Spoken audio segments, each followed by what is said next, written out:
I put the fun in dysfunctional, or at least that's what I told myself while watching my wife, Melissa, through our kitchen window. She was out there again, talking on her phone in hushed tones, pacing our back deck like a caged animal. Third time this week. Same secretive posture, same guilty glances toward the house. My name's Dave Harker, and I'm a 35-year-old IT systems analyst who apparently married a woman I don't know anymore. Melissa's a high-end real estate agent here in our cozy Seattle suburb, where the rain falls as consistently as the neighborhood gossip. She's got that polished look that screams success, blonde highlights, designer suits, and a smile that could sell a haunted house to a priest. But lately, that smile hasn't been for me. "Dave, you're staring again," came a voice behind me. My sister Trina had let herself in through the front door, tattoo-covered arms crossed, studying me with those sharp eyes that missed nothing. At 29, she ran the most successful tattoo parlor in the area and had zero patience for bullshit. "I'm not staring. I'm observing," I said, turning away from the window. "There's a difference." "Right. And I'm just decorating people's skin."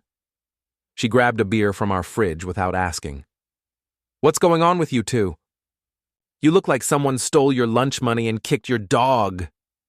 Before I could answer, Melissa burst through the back door, phone clutched to her ear. No, that won't work for the Henderson showing." "Can we reschedule for Thursday?" She noticed Trina and forced that practiced smile. "Oh, hi, Trina. Didn't know you were coming by." "Impromptu visit," Trina replied, her tone neutral, but her eyes calculating. "Just checking on my big brother." Melissa's phone buzzed again. She glanced at it, and I caught something in her expression, a flutter of excitement, maybe guilt. "Sorry, I need to take this. It's about the Riverside property." She disappeared upstairs, voice already dropping to that intimate whisper I used to think was reserved for me. "Riverside property?" Trina raised an eyebrow. "Isn't that where Marshall Keating's been developing those overpriced condos?" My stomach dropped. Marshall, Mars. Keating was everything I wasn't. Tall, tan, drove a customized Jeep with vanity plates that read Mars Bar. He was the kind of guy who wore polo shirts unironically and called everyone Chief or Sport. I'd met him at a few neighborhood barbecues where he dominated conversations about property values and craft beer like he'd invented both. "Yeah, that's him," I said, trying to keep my voice steady. "Why?" "No reason. Just heard some interesting gossip at the shop today." Trina's clients were better than CNN for local intel. Mrs. Pruitt came in for a touch-up on her butterfly tattoo. Apparently, Mars has been seen around town with some blonde real estate agent. Lots of business dinners at that fancy Italian place downtown. The pieces clicked together like a puzzle I didn't want to solve. The late-night phone calls, the distant intimacy, the receipts I'd found for restaurants I'd never been to, Melissa's sudden interest in expanding her client base and working late showings. "I need another beer," I muttered. That evening, after Trina left and Melissa claimed another client dinner, I found myself at Bree's Bar downtown. Brian Sanderson had been my best friend since college, and his place, the Rusty Anchor, was where half the neighborhood came to drink and spill secrets. "You look like someone ran over your cat," Bree said, sliding a whiskey across the scarred wooden bar. He was built like a linebacker, but had the emotional intelligence of a therapist, which made him perfect for the bar business. "Worse. I think my wife's cheating on me." Bree's expression darkened. "With who?" "Mars Keating." "Ah, shit." Bree leaned against the bar. "Dave, I didn't want to say anything, but they've been in here twice this month. Real cozy, lots of hand-holding and whispering. I figured you knew." The whiskey burned, but not as much as the confirmation. "Everyone knows but me, huh?" "Not everyone, but you know how this neighborhood is. Mrs. Pruitt's got that Crime Watch app and people talk. Tara and Heather, Melissa's friends, they've been asking around about Mars, acting all innocent, but you can tell they're fishing for drama." I knocked back the rest of my drink. I need to know for sure. What are you thinking? A plan was forming, born from years of being underestimated and overlooked. If Melissa thought I was just some clueless husband, she was about to learn otherwise. I'm thinking it's time to send a message. The next day, I called Lila at Romano's, the upscale Italian restaurant where Melissa had been having her business dinners. Lila and I went way back. She'd managed the place for 15 years and owed me a favor from when I'd fixed their point-of-sale system for free. Dave, how are you, sweetie? Her voice was warm, maternal. I need a favor, Lila. A weird one. 20 minutes later, I'd arranged for a special delivery. That evening, when Melissa inevitably showed up at Romano's with Mars, the waiter would bring them a bottle of their finest wine, compliments of a secret admirer. The note attached would read, "You're the one who's been lying." I spent the evening at home waiting. Around 9:30, my phone exploded with texts. What the hell was that about? We need to talk. Now. Dave, I can explain everything. Where are you? I'm coming home. I poured myself a scotch and settled into my recliner. Rule number 1 in chess: never play with someone who thinks they're holding all the pieces, but sometimes the pawn gets to make the winning move. Melissa's car screeched into our driveway at 10:15. She burst through the front door like a hurricane, still in her black cocktail dress, makeup slightly smeared, clutching her phone like a lifeline. What the hell was that stunt at Romano's? She demanded, standing in our living room doorway. I looked up from my book, a Stephen King novel, appropriately enough. I have no idea what you're talking about.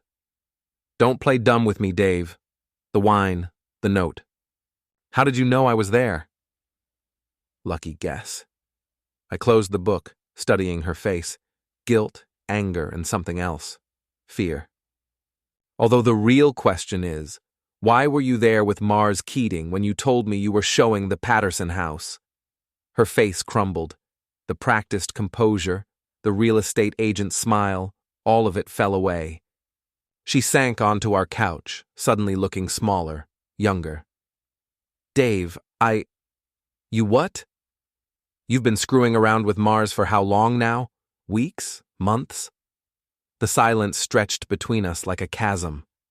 Melissa's hands shook as she set down her purse, and for a moment I almost felt sorry for her. Almost. It's not what you think, she said finally, her voice barely above a whisper. Really? Because I think my wife has been having an affair with a sleazy property developer who calls people chief and drives around in a Jeep with vanity plates. Please enlighten me about what it actually is. She flinched at my tone. Good. I'd spent months walking on eggshells, making excuses for her distance, her late nights, her sudden interest in expensive lingerie that I never got to see. Now it was her turn to squirm. We never meant for it to happen, she said, the classic cheater's defense. It started as business. Mars was looking for an agent to handle his new development, and we just connected. Connected. I tasted the word like it was poison. Is that what we're calling it now? You don't understand what it's like, Dave. You come home, you play your video games, you watch TV. You've gotten comfortable. We've gotten comfortable. So this is my fault? That's not what I'm saying. But her tone suggested otherwise. Mars makes me feel alive again. He's ambitious, he's going places. He sees potential in me. I stood up, pacing to the window that overlooked our backyard, the same window where I'd watched her take those secretive phone calls. And what do I see in you, Melissa? What have I seen for the past 7 years? She was quiet for a long moment.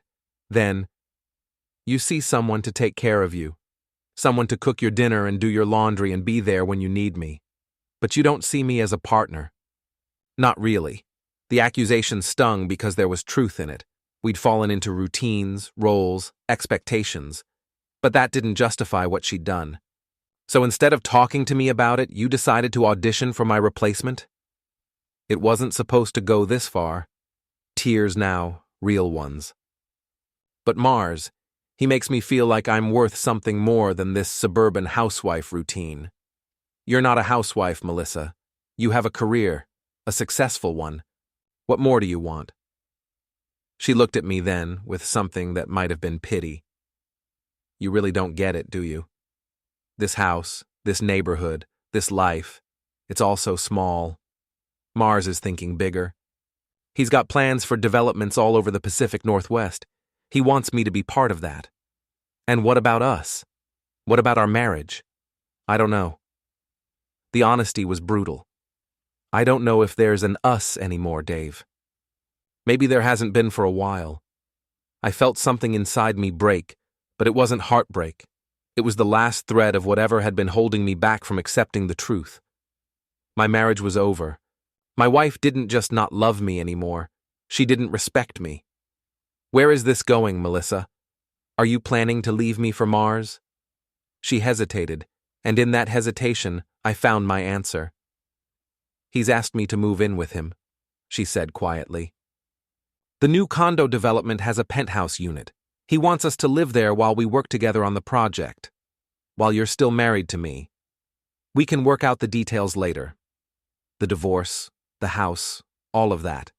Mars says his lawyer can handle everything quietly. Mars says. I repeated the words like they tasted bad. Mars says a lot of things, doesn't he? Tell me, what else does Mars say about me? She had the decency to look uncomfortable. Dave, don't do this. No, I want to know. When you're lying in bed with him, planning your new life together, what do you two say about poor, stupid Dave? Stop it. Does he laugh about how easy it was to steal my wife? Does he make jokes about the clueless husband who never saw it coming? You're being cruel. I'm being cruel? I laughed, and it wasn't a pleasant sound. Melissa, you've been lying to my face for months. You've been planning to abandon our marriage for some fantasy life with a guy who probably has 3 other women on the side. And I'm being cruel? Her phone buzzed. She glanced at it instinctively, and I saw her face soften. A text from Mars, no doubt. Even now, in the middle of our marriage imploding, she couldn't ignore him. You should go, I said quietly. Pack whatever you need for tonight. We'll figure out the rest later. Dave, Go, Melissa. Go to Mars. Go live your bigger life. But understand something. This conversation changes everything between us. You want out of this marriage? Fine. But don't expect me to make it easy. She stared at me for a moment, maybe seeing something in my expression that she'd never noticed before. Then she nodded and headed upstairs. I heard her moving around up there, opening drawers, the sound of her suitcase wheels on the hardwood floor. When she came back down 20 minutes later, she looked like she was going on a business trip, not ending a marriage. I'll call you tomorrow, she said at the door. We need to discuss the practical things. Sure, the practical things. She hesitated, maybe waiting for me to beg her to stay, to fight for us. Instead, I opened the door for her. Dave, I never wanted to hurt you. But you did it anyway. After she left, I sat in our living room, my living room now, and thought about what came next. I could play the victim, let everyone feel sorry for poor Dave whose wife ran off with the flashy developer. I could quietly accept whatever divorce terms Mars's lawyer drew up and slink away to start over somewhere else. Or I could remind everyone that they'd underestimated me. I picked up my phone and called Bree. How'd it go? He asked without preamble. She's gone. Moved in with Mars. Shit, Dave. I'm sorry. Don't be. I'm done being sorry. But I need to know something. What else have you heard about Mars? The real dirt, not just the affair stuff. Bree was quiet for a moment. You sure you want to go down this road? I'm sure. All right. Give me a day or two. I'll make some calls. The next morning, I woke up alone in my house for the first time in 7 years. It should have felt devastating. Instead, it felt like possibility. My phone had 3 missed calls from Melissa and a text. We need to talk about the house. Mars thinks we should put it on the market soon. His lawyer says it would be cleaner that way. I stared at the message for a long moment. Mars thinks. His lawyer says. Already she was speaking for them as a unit, making decisions about my life, my home, my future. I typed back, Mars can think whatever he wants. This is still my house until a judge says otherwise. Her response came immediately. Don't be difficult about this, Dave. We're trying to handle this maturely, as if there was something mature about adultery and abandonment. I was still staring at my phone when I heard a car door slam outside. Through the window, I saw Mars's ridiculous Jeep in my driveway, and Mars himself strutting up my front walk like he owned the place. He was wearing khakis and a polo shirt, his salon-perfect hair gleaming in the morning sun. When he knocked on my door, it wasn't the polite tap of a visitor. It was the confident rap of someone who expected to be welcomed. I opened the door, but didn't invite him in. Dave, buddy, he said, flashing that used car salesman smile. We need to talk. Do we? Look, I know this is awkward, but Melissa and I want to handle this thing between adults. No drama, no hard feelings. Just a clean transition. A clean transition, I repeated. Is that what you call stealing someone's wife? His smile faltered slightly. Nobody stole anybody, Chief. Sometimes people grow apart. Sometimes they find something better. It's just life. Something better. I looked him up and down, this man who thought he was an upgrade. Tell me, Mars, how long have you been planning this takeover? Did you target my wife specifically, or was she just convenient? Jesus, Dave, you make it sound like some kind of conspiracy. Melissa and I fell in love. It happens. Fell in love. Right. And the fact that she's got connections throughout the real estate market, that she could help you with your developments, that's just a happy coincidence. For the first time, his composure cracked. Look, pal, I didn't come here to justify anything to you. Melissa's with me now. She's happy. We're planning a future together. You can either accept that and work with us to make this divorce quick and painless, or you can be difficult and make it ugly for everyone. And if I choose ugly? He stepped closer, and I caught a whiff of expensive cologne and arrogance. Then you'll lose anyway, but you'll lose harder. My lawyer's one of the best in the city. He'll make sure Melissa gets what she deserves from this marriage. The house, half your assets, alimony, all of it. Or you can be reasonable, take your share, and move on with your life. Your lawyer, I said. Your plans. Your decisions about my marriage, my house, my life. Tell me something, Mars. Does Melissa get a vote in any of this, or is she just along for the ride? She's a partner in everything I do. Really? Because from where I'm standing, it looks like you're collecting assets. A real estate agent with local connections, a house in a desirable neighborhood, a ready-made life that you can just step into and claim. His face was getting red now. You're pathetic, you know that? Sitting here, making up conspiracy theories instead of accepting reality. Melissa left you because you're small-time, Dave. Small house, small job, small dreams. She wants more than that. And you're more? Damn right I am. I nodded slowly, as if considering his words. Well then, I guess we'll see about that. Something in my tone must have registered because his swagger faltered. What's that supposed to mean? It means, Mars, that you've made a fundamental error in judgment. You think I'm going to roll over and play dead while you dismantle my life. You think I'm some pushover who'll sign whatever papers your lawyer puts in front of me and slink away quietly? Aren't you?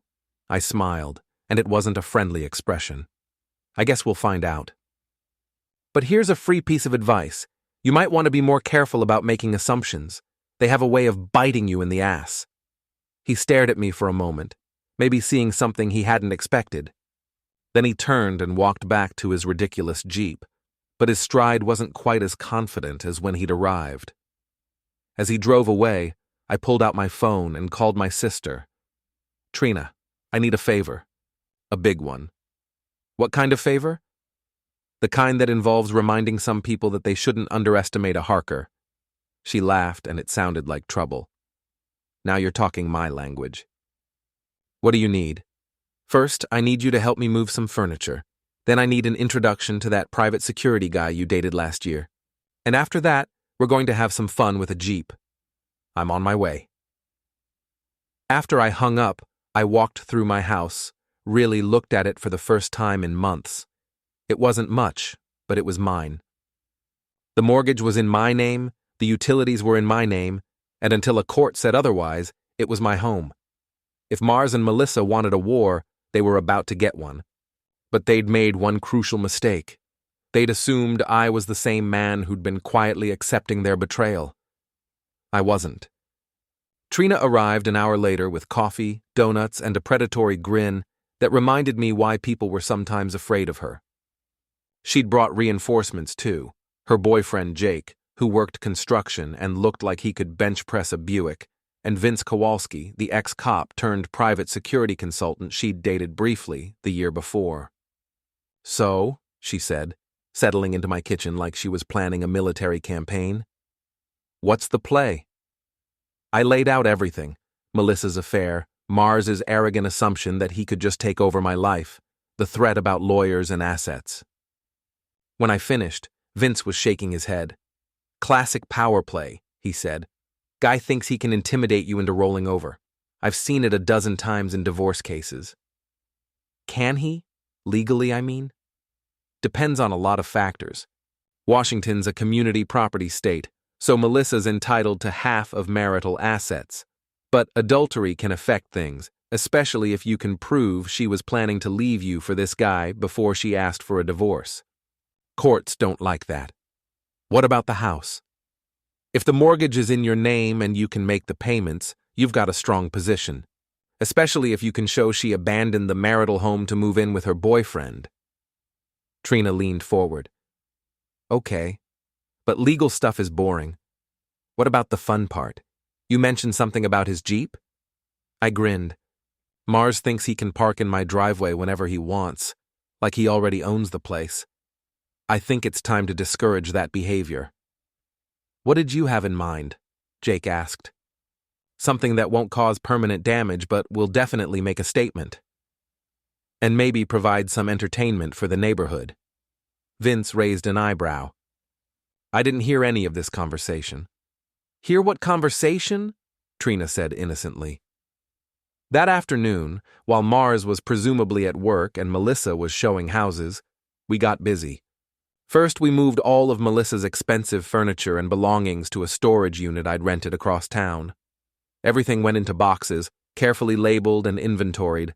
Nothing damaged, nothing stolen, just relocated. This is therapeutic, Trina said, wrapping Melissa's collection of crystal vases in bubble wrap, like decluttering but with more spite. Next, Vince helped me upgrade my home security system. Cameras, motion sensors, and a few special additions that he assured me were completely legal but highly effective. If someone tries to break in or vandalize your property, he explained, these little beauties will give them a surprise they won't forget. Nothing dangerous, just memorable. The pièce de résistance came courtesy of Jake's construction connections. Apparently, there was a time-honored tradition among building crews for dealing with obnoxious supervisors and their vehicles. It involved seafood and exhaust pipes.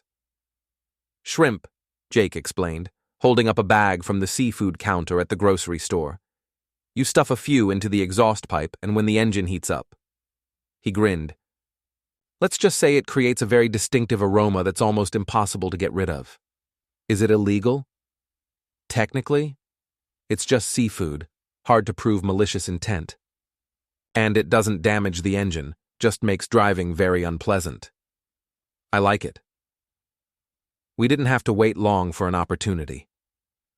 Around 6 that evening, Mars's Jeep pulled into my driveway again. Through the window, I watched him and Melissa get out, both of them looking confident and determined. They were dressed for business, Mars in another polo shirt and khakis, Melissa in a sharp blazer that I'd bought her for Christmas. They knocked on the front door with the same entitled confidence Mars had shown that morning. I let them wait. When I finally opened the door, they were both wearing expressions of barely contained irritation. "Dave," Melissa said, "we need to discuss the house. My things are missing." "Missing?" I looked genuinely puzzled. "That's terrible." "Have you called the police?" "Don't play games," Mars interjected. "We know you moved her stuff. We want to know where." "I have no idea what you're talking about." But if Melissa's concerned about her belongings, she should probably check with her insurance company. Home policies usually cover theft. Melissa's face was getting red. "Dave, stop being childish. I just want my things." "Your things are safe," I said. "In storage, properly packed and labeled. You can have them whenever you want, after we work out the legal details of who owns what." "This is ridiculous," Mars said. "She lived here for 7 years. Those are her belongings. Some of them, sure. But some of them are marital property that we bought together. I'm sure your expensive lawyer can sort it all out." They exchanged a look, and I could see them recalibrating. This wasn't going as smoothly as they'd expected. "Look," Melissa said, trying a different approach, "I know you're hurt. I understand that. But we can handle this like adults. I'm not trying to take everything, Dave. I just want what's fair." "Fair," I repeated. Interesting word choice. Was it fair when you were sneaking around behind my back? Was it fair when you were planning your new life while lying to my face every day? "We've been through this," she said. "I made mistakes, but I can't change that now. I'm trying to move forward. With my replacement." Mars stepped forward. "Enough of this shit. Dave, you can either work with us or against us, but either way, this is happening. Melissa's filing for divorce next week. You can make it easy or you can make it hard, but you can't stop it. I never said I wanted to stop it. But I'm not going to make it easy either." "What's that supposed to mean?" I smiled. "It means you two might want to be more careful about your assumptions.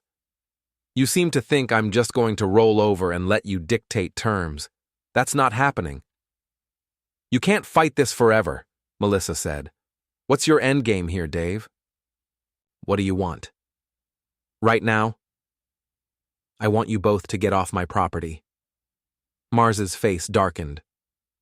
"This is still her house, too." "Actually, no. She moved out. She abandoned the marital home to live with you. That has legal implications. You can't keep her out of her own house." "Watch me!"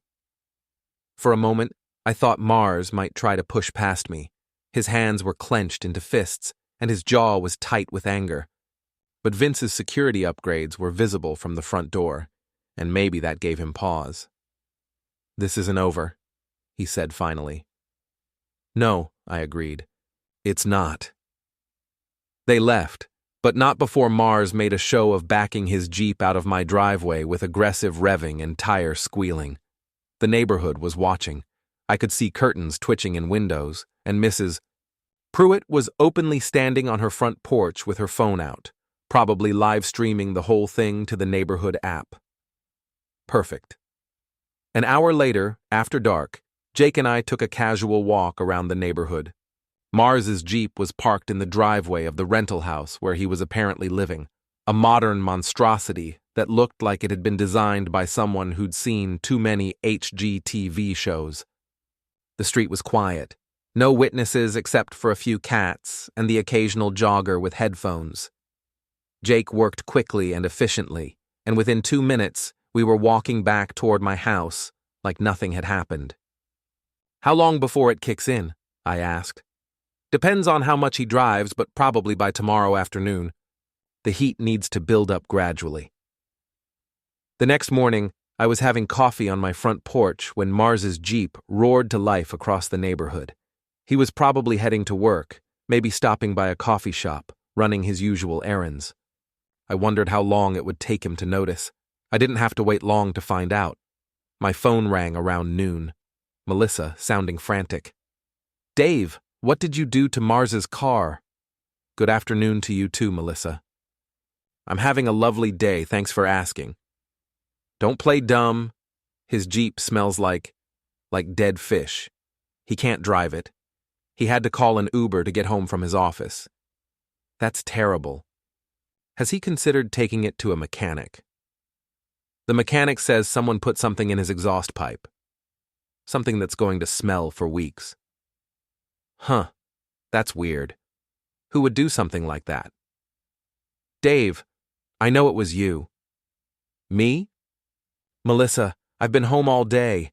Ask Mrs. Pruitt. She's been watching my house like a hawk since you moved out. I'm sure she'd be happy to provide an alibi. There was a long pause. This is harassment. No, this is consequences. There's a difference. Mars is furious.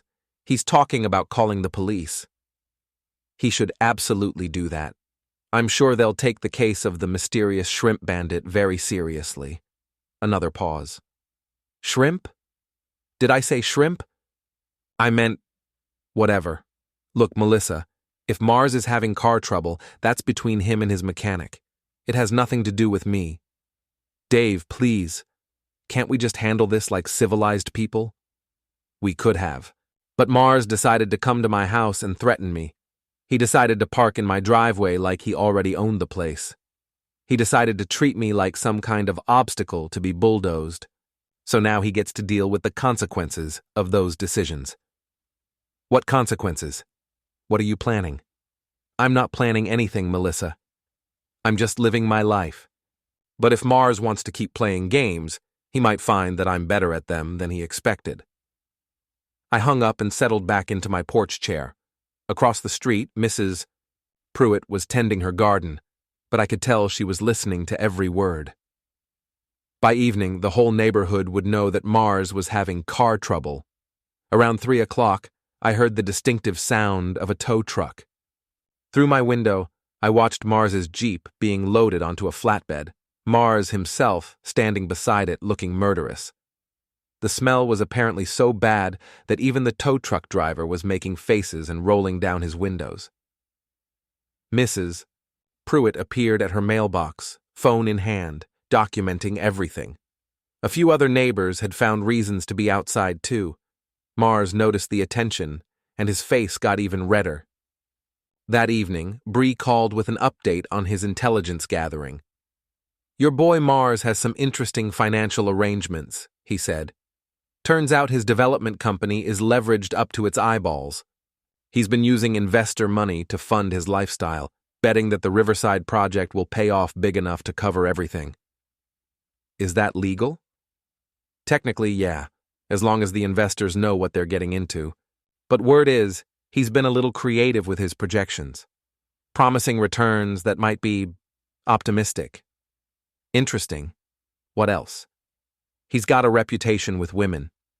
Melissa's not his first affair with a married real estate agent. There was a woman in Bellevue last year, another one in Tacoma before that. Seems like he has a type. Serial predator. That's one way to put it. Also, his ex-wife Clarice might be interested in talking to you. She's got some stories about Mars that might be useful. Can you set up a meeting? Already did. Tomorrow, 2 o'clock, at that coffee shop on Pine Street. After I hung up, I sat on my porch and watched the neighborhood settle into evening. Lights coming on in windows, families gathering for dinner, the comfortable routines of suburban life. A week ago, I'd been part of that. Now I was something else. A man with nothing left to lose and a growing understanding of just how much damage he could do. Mars thought he could intimidate me, take my wife, my house, my life, and face no consequences. Melissa thought she could abandon our marriage for a fantasy, and I'd just accept it quietly. They were both about to learn how wrong they were. My phone buzzed with a text from an unknown number. This is just the beginning, asshole. You have no idea who you're messing with. I typed back, looking forward to finding out. By the way, how's the Jeep? No response. I was still smiling when I went inside to plan my next move. Clarice Keating was nothing like what I'd expected. Where Melissa was polished and professional, Mars's ex-wife was earthy and direct, curly brown hair, paint-stained fingers, and eyes that missed nothing. She worked as a freelance graphic designer and looked like she'd rather be anywhere else than talking about her ex-husband. "So you're the latest victim," she said, settling into the coffee shop booth across from me. I heard through the grapevine that Mars was working his usual routine on some real estate agent. His usual routine? Oh, honey, you think your wife is special? Mars has been running the same con for years. Find a married woman with professional connections he can use, seduce her away from her husband, milk the relationship for business advantages, then move on when something better comes along. The coffee in my mouth suddenly tasted bitter. How many times? That I know of? 4, counting your wife. There was Jennifer in Tacoma. She was a mortgage broker, helped him get financing for his first development project. Then Sarah in Bellevue. She was connected to the Planning Commission. Very useful for getting permits approved. After that came Rebecca, who worked for a major construction company. What happened to them? Clarice's laugh was sharp. What do you think happened? He used them up and threw them away. Jennifer lost her job when their affair became public. Sarah's husband took her for everything in the divorce, and she ended up moving back in with her parents. Rebecca was the smart one. She figured out his game before he could destroy her life completely. And you? I was wife number 1, back when he was just getting started. I thought I was marrying an ambitious entrepreneur. Turned out I was funding his lifestyle while he built his reputation by screwing over other women. She stirred her coffee aggressively. Took me 3 years and a good lawyer to get away from him. Why are you telling me this? Because I'm tired of watching him destroy people. And because I have a feeling you might actually be able to do something about it. What makes you say that? She grinned. The shrimp thing was brilliant. Mars called me yesterday, ranting about vandalism and harassment. He was so angry he could barely speak coherently. I haven't heard him that rattled in years. I have no idea what you're talking about. Sure you don't? Look, Dave, I'm not going to pretend I know you, but I can tell you're not the pushover Mars thinks you are. He's used to dealing with men who are either too broken by his betrayal to fight back or too civilized to get dirty. You're neither. What do you want from me? I want to help you destroy him, not physically, she added quickly, but socially, professionally, romantically. I want him to lose everything the same way he's made other people lose everything. And in return? In return, I get to watch Karma finally catch up with Marshall Keating. She pulled out a thick manila folder and slid it across the table. Financial records, court documents from our divorce, contact information for his other victims. Everything you need to understand exactly who you're dealing with. I flipped through the folder. Bank statements, loan applications, business correspondence. It was a roadmap of Mars's entire operation. This is a lot of personal information. How did you... I kept copies of everything during our divorce. My lawyer said it was smart to document his patterns in case he tried to hide assets or income. Turns out it's useful for other things, too. Is any of this illegal? Nothing criminal, if that's what you're asking. Mars is too smart for that. But there's plenty that's unethical, manipulative, and potentially embarrassing, especially if it became public knowledge. I closed the folder and looked at her. What exactly are you proposing? I'm proposing that we give Mars a taste of his own medicine. He destroys lives by exposing people's secrets and vulnerabilities. Let's see how he likes it when the tables are turned. And Melissa? Clarice's expression softened slightly. Your wife is a victim too, even if she doesn't realize it yet. Mars is using her the same way he used all the others. The question is whether she'll figure it out before he discards her or whether she'll end up like Jennifer and Sarah. Part of me doesn't care anymore. I understand that. But part of you still does, or you wouldn't be here talking to me instead of just accepting the divorce and moving on. She was right, and I hated that she was right. Despite everything, I still cared about Melissa. Not enough to take her back, but enough to want to protect her from the same fate that had befallen Mars's other victims. What's your plan? First, we document everything. Every lie, every manipulation, every broken promise. Then we make it public. Not all at once. That would be too easy to dismiss as the ravings of bitter ex-spouses. We do it gradually, strategically. A story here, a revelation there, death by 1,000 cuts. That sounds like a lot of work.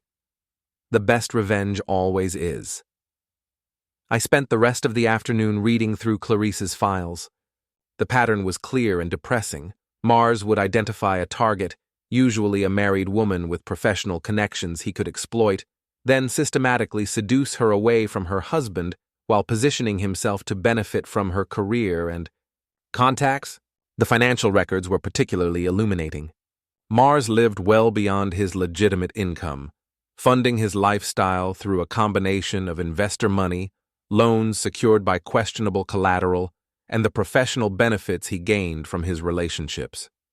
He wasn't technically stealing, but he was definitely operating in ethical gray areas. More importantly, his current development project was far more precarious than he let on. The Riverside condos were behind schedule and over budget, and several major investors were getting nervous. If anything went wrong, if permits were delayed, if pre-sales didn't meet projections, if his reputation took a significant hit, the whole house of cards could collapse. That gave me an idea. That evening I called Jody Martinez, a local reporter who covered real estate and development for the Seattle Times. I'd met her at a few neighborhood association meetings, and she'd always struck me as someone who appreciated a good story. "Dave Harker," she said when she answered. "I heard you and your wife were having some domestic drama. You calling to give me an exclusive?" Something like that. But it's bigger than just a divorce.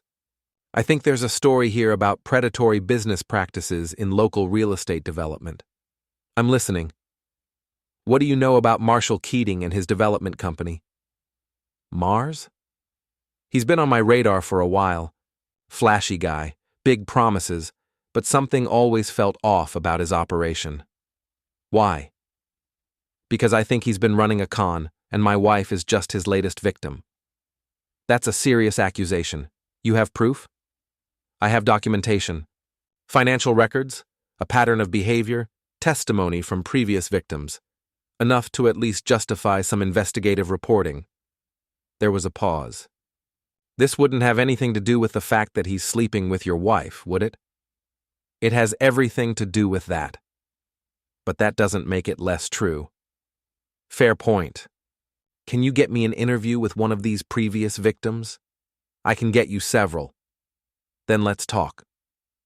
We arranged to meet the next day. After I hung up, I felt something I hadn't experienced in weeks. Hope.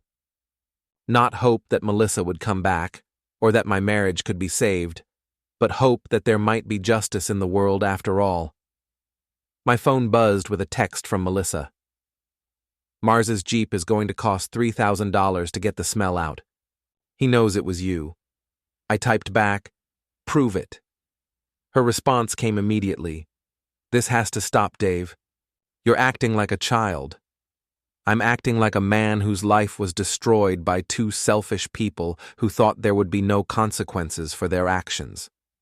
We never meant to hurt you, but you did it anyway. And now you're upset that I'm not just quietly accepting it. What do you want from us?" I stared at that question for a long time. What did I want? An apology? An acknowledgement of the damage they'd done? My old life back? None of those things were possible anymore. But there was something I could have. Something that would make this whole nightmare worthwhile. I want you to understand that actions have consequences. And I want Mars to learn that not every husband is going to roll over and play dead while he destroys their marriage. And then what?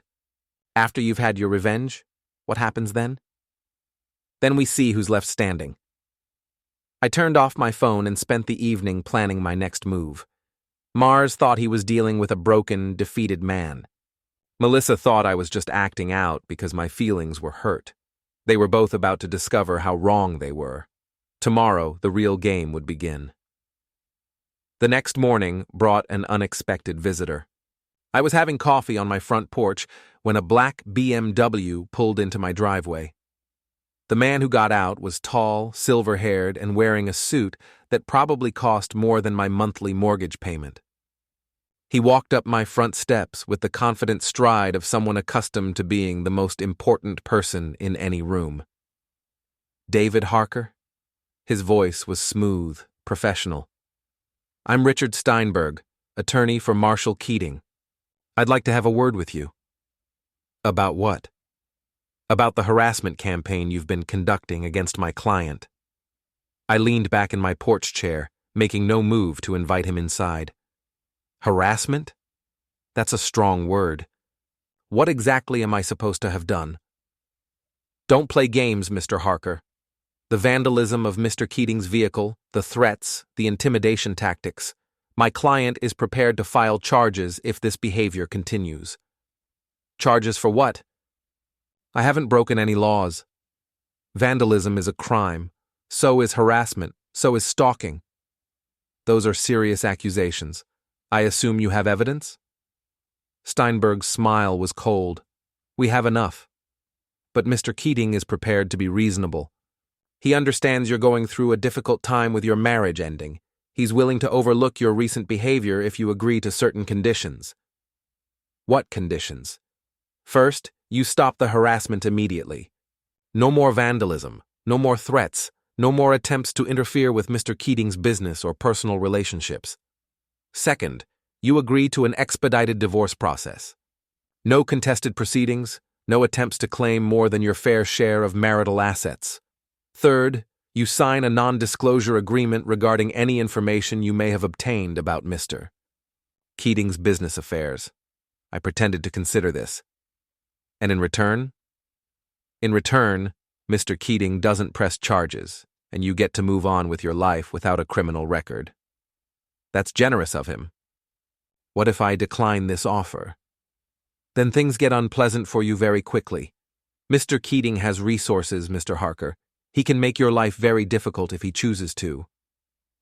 I stood up, and Steinberg took an involuntary step backward.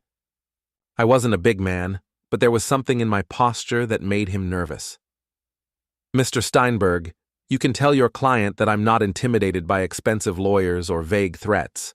If Mars wants to press charges for vandalism, he's welcome to try. But he'll need to prove I did something, and good luck with that. We have evidence, you have suspicions. There's a difference." I moved closer to him. "And here's something else you can tell Mars.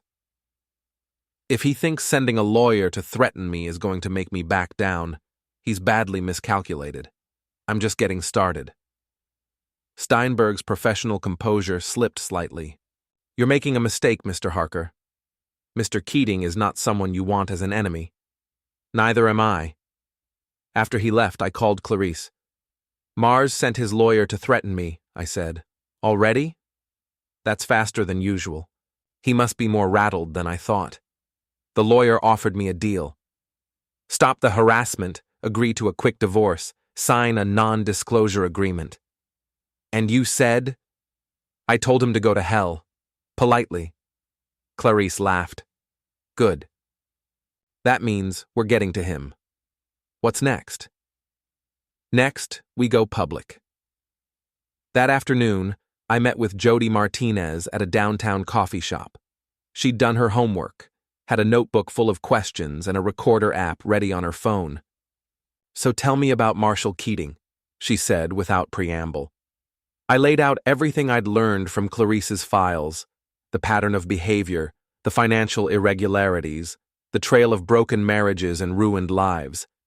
Jody took notes, asked follow-up questions, and occasionally whistled under her breath. "This is a hell of a story," she said when I finished, "but I'm going to need corroboration." "Can you get me interviews with his other victims?" "I can get you Clarice, and she can probably connect you with at least 2 of the others." "What about documentation? Financial records, court filings, business correspondence?" I slid a flash drive across the table. "Everything's on there. Bank statements, loan applications, email exchanges, all legally obtained." "How legally?" "Clarice kept copies of everything from their divorce proceedings. It's all part of the public record." Jody plugged the drive into her laptop and started scrolling through files. Her eyebrows climbed higher with each document. Jesus, this guy's been busy. Look at this loan application. He claimed assets that he didn't actually own, used inflated property values as collateral. She kept reading. And this email chain with investors. He's promising returns that would be impossible unless the Riverside project performs way above market expectations. Is that illegal? Probably not, but it's definitely unethical. And if any of his investors lose money because of misrepresentation? She shrugged. That could be a problem. When can you publish? I need to verify everything, get quotes from the other victims, maybe talk to some of his investors. Give me a week, maybe 2. That might be too long. Why? What's the rush? I told her about Steinberg's visit, the threats, the pressure to sign a non-disclosure agreement. Ah, she said. He's trying to shut you up before the story breaks. That actually makes this more newsworthy. Nobody threatens legal action unless they're worried about what might come to light. So you'll fast-track it? I'll do what I can. But Dave, you need to understand something. Once this story runs, there's no going back. Mars is going to come after you with everything he's got. Are you prepared for that? I'm prepared for whatever comes. That evening, I was grilling dinner on my back deck when I heard voices from the front of the house. Through the kitchen window, I could see Mars and Melissa standing on my front porch, apparently having an argument. Told you this was a bad idea, Melissa was saying. It's his house too, Mars replied. Legally, you still have a right to be here. But he changed the locks. Then we'll get a locksmith. I walked around to the front of the house, still holding my spatula. Can I help you with something? They both turned. Mars looked angry. Melissa looked uncomfortable. We need to talk, Mars said. All 3 of us, like adults. About what? About ending this ridiculous feud before someone gets hurt. Is that a threat? It's a statement of fact. You're escalating a situation that doesn't need to be escalated. Melissa made a choice. Accept it and move on. Or what? Mars stepped closer, trying to use his height advantage to intimidate me. Or I'll make you accept it. How? By sending more lawyers? By making more threats? By vandalizing my property? I gestured toward his replacement vehicle, a rental sedan that looked pathetic compared to his customized Jeep. I didn't vandalize anything. Right. Just like I didn't put shrimp in your exhaust pipe. His face went red. You son of a bitch! Mars, don't, Melissa said, grabbing his arm. This isn't helping. But Mars was past listening. He took another step toward me, hands clenched into fists. You think you're clever, don't you? Playing your little pranks, acting like some kind of mastermind. But you're nothing, Dave. You're a small, petty man who can't accept that he's lost. Maybe. But at least I'm not a con artist who destroys families for profit. What the hell is that supposed to mean? Ask Jennifer from Tacoma, or Sarah from Bellevue, or Rebecca, or your ex-wife Clarice. I'm sure they'd have some interesting stories about your business practices. The color drained from Mars's face. You don't know what you're talking about. Don't I? Tell me, Mars, what happens to Melissa when the Riverside project falls through? When your investors realize you've been feeding them bullshit projections and impossible promises? Does she get discarded like all the others? Or do you find a way to blame her when everything collapses? You're insane. Am I? Because I've been doing some research, and your financial situation is a lot more precarious than you let on. One major setback, one bad quarter, one story in the local paper, and your whole house of cards comes tumbling down. Mars lunged at me then, but I was ready for it. I sidestepped, and he stumbled past me into my front yard. When he turned around, his face was twisted with rage. I'm going to destroy you, he snarled. I'm going to take everything you have, everything you care about, and I'm going to grind it into dust. You already took everything I cared about. I said quietly. That was your first mistake. Men with nothing left to lose are dangerous, Mars. You should have remembered that. Melissa was staring at both of us like we'd lost our minds. Stop it, both of you. This is insane. No, I said, not taking my eyes off Mars. This is consequences. Something your boyfriend here isn't used to facing. Mars started toward me again, but this time, Melissa physically stepped between us. Enough, she shouted. Mars, get in the car. Now. Melissa. Now. He looked like he wanted to argue, but something in her tone stopped him. He pointed a finger at me. This isn't over. No, I agreed. It's not. After they left, I stood in my front yard for a long time, thinking about what had just happened. Mars had lost control, shown his true nature in front of Melissa. That was progress. But he'd also made it clear that he wasn't going to back down. Neither was I. My phone buzzed with a text from an unknown number. Nice show tonight. Half the neighborhood was watching from their windows. Misses. I looked around and realized that Mrs. Pruitt was right. Lights were on in windows up and down the street, and I could see the silhouettes of people who'd been watching the confrontation. Perfect. Let them watch. Let them see exactly what kind of man Mars Keating really was. I was heading back inside when my phone rang. Jody Martinez. Dave, I just got off the phone with Jennifer Walsh, the mortgage broker from Tacoma. She's willing to go on record about her relationship with Mars and how it destroyed her career. That's great. There's more. I also talked to one of Mars's investors, a guy named Patterson who put money into the Riverside project. He's been asking questions about the delays and cost overruns, and he's not happy with the answers he's getting. How unhappy? Unhappy enough to talk to a reporter about his concerns. Dave, I think I can have this story ready by Friday. This Friday? That's 3 days away.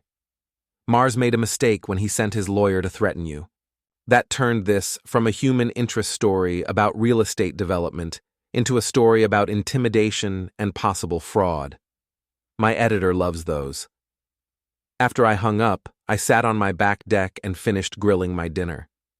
The neighborhood was settling into its evening routine, but I could feel the undercurrent of tension, the sense that something was building toward a climax.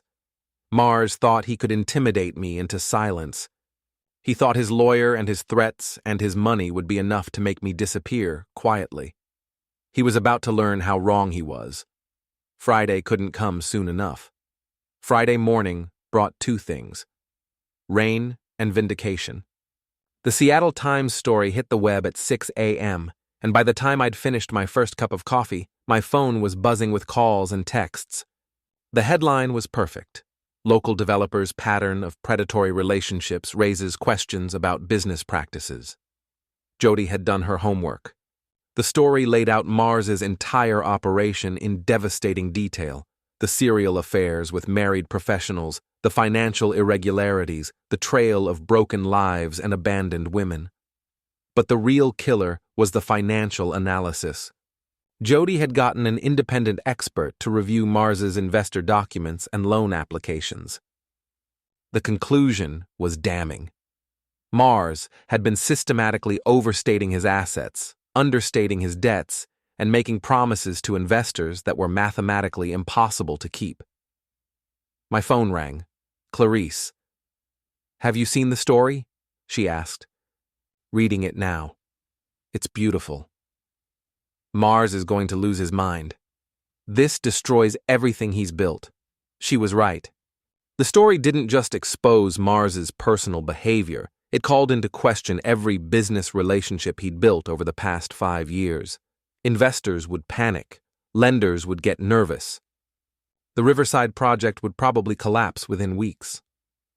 What about Melissa? I asked. What about her? She made her choice, but I was already thinking about that. Melissa wasn't just Mars's latest conquest. She was his business partner now, at least informally. Her real estate license, her client relationships, her professional reputation were all tied up with his projects. When he went down, she was going to go down with him. My phone buzzed with a text from Melissa. "We need to talk. Please." I stared at the message for a long time before responding. About what? About the story. About what happens next. What happens next is you deal with the consequences of your choices. Dave, please. I know you're angry, but this affects more than just Mars. This affects me too. I know. There was a long pause before her next message. Can I come over? Just to talk? Against my better judgment, I typed, fine. But Mars stays away from my property. It's just me. She arrived an hour later, driving her own car instead of riding with Mars. That was interesting. She looked tired, stressed, and for the first time in months, uncertain. Can I come in? She asked. I stepped aside and let her into what used to be our living room. She looked around at the space, furniture rearranged, her decorative touches gone, my books and electronics more prominent. It probably looked like a bachelor pad now. Coffee? I offered. Please. I made 2 cups while she settled onto the couch. When I handed her the mug, she wrapped her hands around it like she was trying to warm herself. I read the story, she said quietly. And is it true? All of it? You'd know better than me. You're the one living with him. She flinched. Dave, I need you to understand something. I never knew about the other women, the pattern. Mars told me I was different, that what we had was special. And you believed him. I wanted to believe him. Her voice was barely above a whisper. My marriage was falling apart. I felt trapped and invisible. And then this man came along who made me feel alive again, who made me feel like I mattered. You mattered to me. Did I? Really? Because most of the time, it felt like I was just part of the furniture. Someone to cook your dinner and do your laundry and be there when you needed me. The accusation stung because there was truth in it. We had fallen into routines, taken each other for granted, but that didn't justify what she'd done. So you decided to blow up our marriage instead of talking to me about it. I tried to talk to you, Dave. For months I tried. But you were always busy, always distracted. And then Mars came along, and he listened. He paid attention. He made me feel like I was worth listening to. And now? She was quiet for a long time. Now I don't know what to think. The things in that story, if they're true, then everything Mars told me about his past relationships, about his business, about our future together. It was all lies. What did he tell you about his ex-wife? That she was bitter about the divorce, that she was trying to sabotage his business out of spite, that she was mentally unstable and couldn't accept that their marriage was over. And the other women? He said they were brief relationships, mistakes he made while he was getting over his divorce. He said they didn't mean anything, that I was the first woman he'd been serious about since Clarice. I almost felt sorry for her. Almost. Melissa, you're a smart woman. You must have had some doubts. Of course I had doubts. But I wanted to believe him. And he was so convincing, so confident. He had answers for everything. What about now? After reading the story? She set down her coffee mug and looked at me directly for the first time since she'd arrived. Now I think I've made the biggest mistake of my life. Which part? Leaving me or trusting Mars? Both. We sat in silence for a while. Outside, I could hear the neighborhood waking up, kids heading to school, adults leaving for work, the normal rhythms of suburban life that had once included both of us. What do you want from me, Melissa? I want to know if there's any way to fix this, any way to undo the damage I've done. To our marriage, to everything. Our marriage, my career, my life. Dave, if that story is accurate, I'm financially tied to a man who's been defrauding investors. My real estate license could be in jeopardy. My professional reputation is destroyed. I don't know what I'm going to do. You could start by telling the truth. About Mars, about the affair, about what you knew, and when you knew it. You think I should cooperate with the investigation? I think you should protect yourself. Because Mars isn't going to protect you. When this all falls apart, he's going to throw you under the bus to save himself. Her phone buzzed. She glanced at it, and I saw her face go pale. What is it? Text from Mars. He wants me to meet him at his lawyer's office. He says we need to coordinate our response to the story. Coordinate your response. That sounds like he's already thinking about damage control. What should I do? It was a strange question for her to ask me. For months, she'd been making decisions without consulting me, planning a future that didn't include me. Now, facing the consequences of those decisions, she was asking for my advice. You should get your own lawyer, I said. Someone who represents your interests, not Mars's. I can't afford that. All my money is tied up in Mars's projects. Then you should probably start thinking about how to untangle yourself from those projects before they collapse completely. My phone rang. Jody Martinez. Dave, have you seen the reaction to the story? What reaction? It's gone viral. The Times website crashed twice this morning from traffic.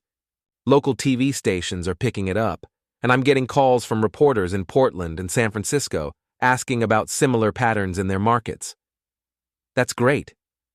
There's more. I just got off the phone with the State Attorney General's office. They're opening an investigation into Mars's business practices. And the Real Estate Commission wants to review any agent who's been working closely with him. I looked at Melissa, who was staring at her phone with growing horror.